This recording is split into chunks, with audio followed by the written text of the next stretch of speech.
Welcome back into the FTN NFL Draft Series. I'm your host, Mike Randle. You can follow me on Twitter at Randle. We continue to get the insight from each of the 32 teams to get you ready for the upcoming NFL Draft. Yes, we have Super Bowl on Sunday, but NFL Draft will be here before you know it. And for the Atlanta Falcons, in my opinion, there's only one person to go to, and that's Jeanna Kelley. She does a fantastic job. She is a writer, editor for the Falcoholic, SB Nation. You can see her work all over the place. Follow her on Twitter at Jeanna Thomas. Jeanna, thank you. It's always a pleasure talking to you. How you doing today?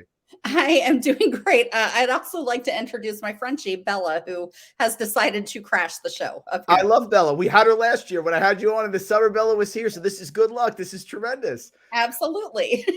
Jeanna, listen, Atlanta coming into this season, at least nationally, we weren't sure what to expect.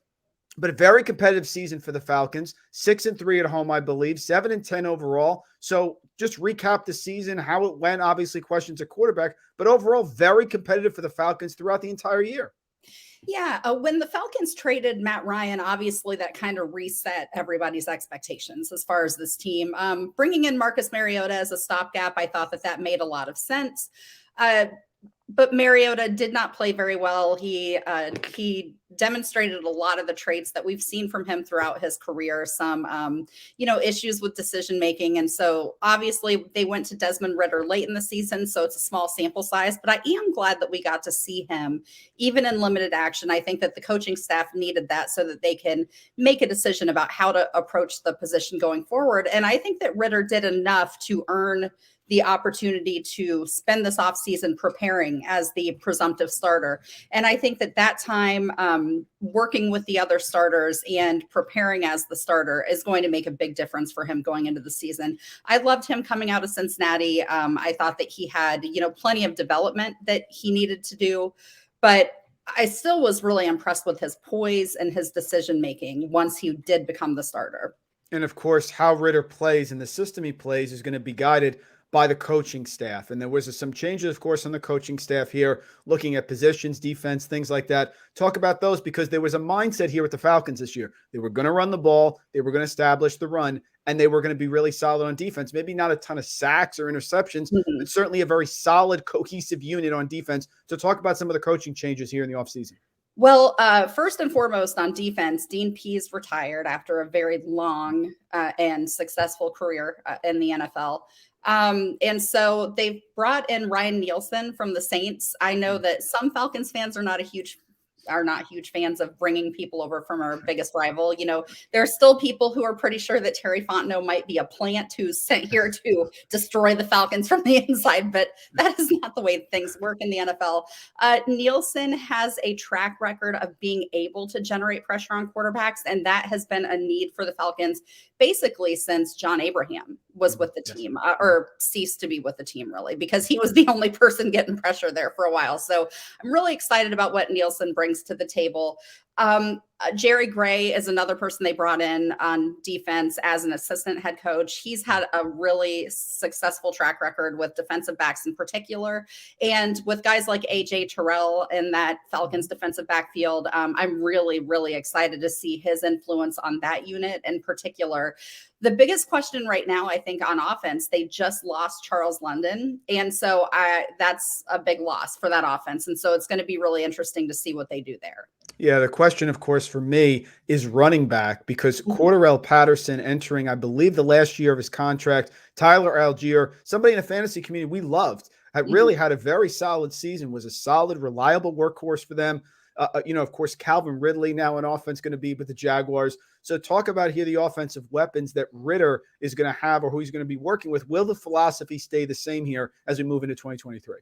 Well, for one thing, and this is going to be huge for Ridder, it sounds like Kyle Pitts is on track to be back for the start of the season. And he is such a unique talent as a tight end. So I think that will make a tremendous difference. Drake London had an incredibly productive rookie season. I think that he will be another, go-to weapon.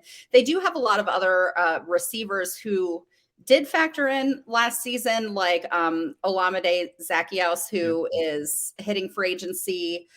There are a few others. Michael Pruitt is hitting free agency. So, I think that we'll see a very different receiving core from this team next year. They do have a lot of free agency, or they have a lot of cap space to work with in free agency. And so I could see them targeting a veteran receiver to replace Calvin Ridley, or his spot on the roster. Obviously, Ridley has not played for the past couple of seasons for the Falcons. But so I think that we'll see some new faces, and I'm really excited about the fact that Fontenot was able to turn around this cap disaster that Thomas Dimitroff left the team in so quickly, because they actually do have the cap space to give Ridder some weapons this year to work with. And like you mentioned, the running back core is really strong, even with Patterson being in the last year of his contract. They also have Caleb Huntley on that in that depth chart, and he certainly showed a lot of potential last year. Allgeier, we just love him. I mean, he has been fantastic, far outplayed his draft status. So that unit I'm really, really excited about. Obviously, the offensive line always factors into this, and they do have a couple of questions there. Jalen Mayfield, I don't think he was pushed into starting too early because of injury, and I think that it derailed his development. He has not played well, but other than that, they still have questions at center. They, not really anybody on the roster right now that I'm terribly excited about playing center, and there's a lot of inexperience there, and so I think that we could see some shakeups there. But in general, I think that they're in a good position with the cap space that they have and with the talent that they do have in place to build an effective offense this offseason. Jeanna, is there a sort of a frustration with Falcon fans about Kyle Pitts? Because obviously incredible talent, but at least to me and to others, is he being used enough? Is that something that's going to be a priority? Because obviously superb talent, matchup nightmare, and we've seen games where he's popped and dominated, not as many touchdowns as we would like. But do you think that that's going to be a focus now with Ridder after getting a couple starts under his belt, establishing that connection? Because he is obviously first-round pick, the whole thing, but maybe hasn't been used, I would think, as much as Falcon fans would like. Yeah, and you're absolutely right. Comes up all the time, pretty much every game that Pitts has played in. Fans want to know, why is he not a bigger part of the game plan? And yes, he's getting double teamed, but he is also a guy with the size to beat those double teams, and the talent. Like, he really is a unicorn at that position.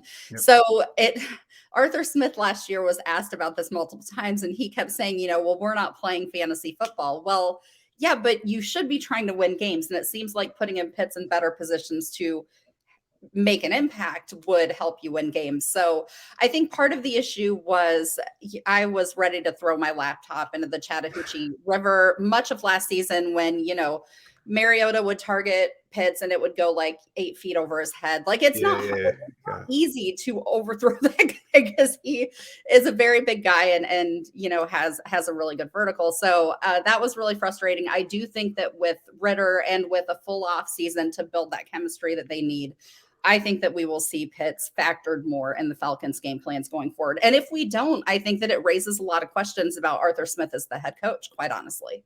Yeah, very fair. And now let's turn our attention to the NFL draft. 9 picks for the Falcons. Like I said, very close division. 3 teams, 7-10. Tampa Bay 8-9. Obviously, Brady looks like he's moving on, of course. So talk about the focus. I believe they have the 8th overall pick here. What do you think will be their focus early for those high capital draft picks? And is there a theme maybe for all the draft picks, what they're looking to get? Bolster defense, offensive line, you mentioned. The offensive line played better than I think most expected.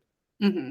I think that I think that they do need to shore up the wide receiver core. I think that with Ridley being traded to the Jaguars and with all of these guys down the depth chart hitting free agency, it can't just be Drake London and Kyle Pitts. You've got to give Desmond Ridder more weapons to work with. So I could see them targeting wide receiver high. I could also see them bringing in a veteran in free agency and then focusing in the first round on pass rush, which again has been, if you ask any Falcons fan what the team needs the most for the past several years, they would have said pass rush.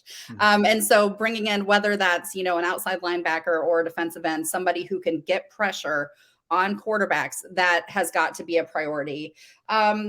Like we talked about the offensive line, I think that they might be looking to replace or to fill the center position with somebody else. I think that they probably will be looking at a guard. They will almost certainly be looking at offensive line depth, but I think that will be deeper into the draft. The other thing that they really need is a backup quarterback. And I don't think that they'll necessarily go to the draft with that because Desmond Ridder is just going into his second year. I think that they'll probably look for a veteran, but that's still another thing that they could be looking toward later in the draft. Yeah, that's my last question. Then we'll let you go. Amazing insight as always, Jeanna. Desmond Ridder, are they pretty much committed? We'll give him the year. Let's see how it goes. And then, obviously it doesn't go well, we'll move in a different direction. I would think that would be the mindset. But like you said, they'd want to have someone there, break glass just in case, right? Yes. I think that they are going to move forward with Ridder. I think that he showed enough in those last 4 games of the season to give me confidence that with a full season to prepare full off season, to prepare as the starter, I think that he is going to be much more effective next year. And the thing that did stand out to me about him that is really rare with rookies in general, and particularly with rookie quarterbacks, is his poise. He didn't get rattled. He didn't get shaken up. If he took hits when he took hits, but it didn't impact him on the next play. He has a short memory, which you really need in that position. And so with that and his high ceiling, I think that they are planning to move forward with him. Folks, when you need information on the Atlanta Falcons, there's only one person to go to. Jeanna Kelley here. Follow on Twitter at Jeanna Thomas. Jeanna, thank you so much for joining us. We'd love to connect as we get close to the NFL draft. Super Bowl, we'll move on here. Before I let you go, do you have a pick? Super Bowl? Eagles? I do. I am going to pick the Eagles, but I have to say this one is so hard to pick. I do not care who wins. I like players and coaches on both of these teams. I am so excited about this game. I think it's going to be the best game of the season, and that's what the Super Bowl should be. But I'm going to go with the Eagles just because they've been so much fun to watch this year. And, the Chiefs already have been to several Super Bowls. Let the Eagles win another one. Sounds good to me. Jeanna, thank you so much for joining us. We appreciate it. Thank you so much. Have a great day.